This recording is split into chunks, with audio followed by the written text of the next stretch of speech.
বন্ধু দিনকাল কিরাম যাচ্ছে তোমাদের? তোমাদের কাজ কামের খবর কি? কাজ কাম করছাও সা? ও তুই আমার বলছিস?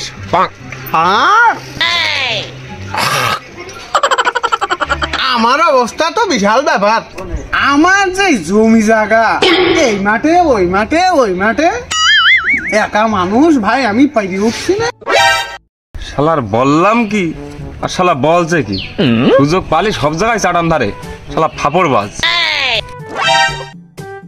দুই ফাপড় বাজের পাল্লায় গিয়ে পড়েছি। যদি আমি একটু ফাপড় না মারি তাহলে তো মান সম্মান কিছু থাকতো না। ও তুমি জমির কথা বল যাও, ও আর কি বলবো। তা ওই আমার এই ইন্ডিয়ায় গেলাম, হাতে একটু সমস্যা হয়েছে, তাই ইন্ডিয়ায় গেলাম।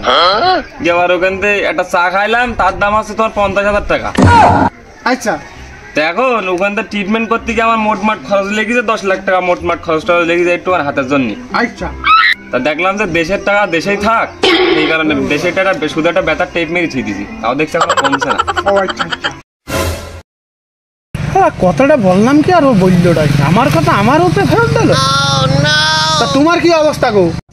তুমি তো জমি জায়গা নিয়ে বলছাও, আর তুই তো ইন্ডিয়া ফিরে আসলি, আর আমার এই হাজার ব্যস্ততার মধ্যে যাচ্ছে একটু অস্ট্রেলিয়ায় ঘুরতি 1 সপ্তাহ সফরে।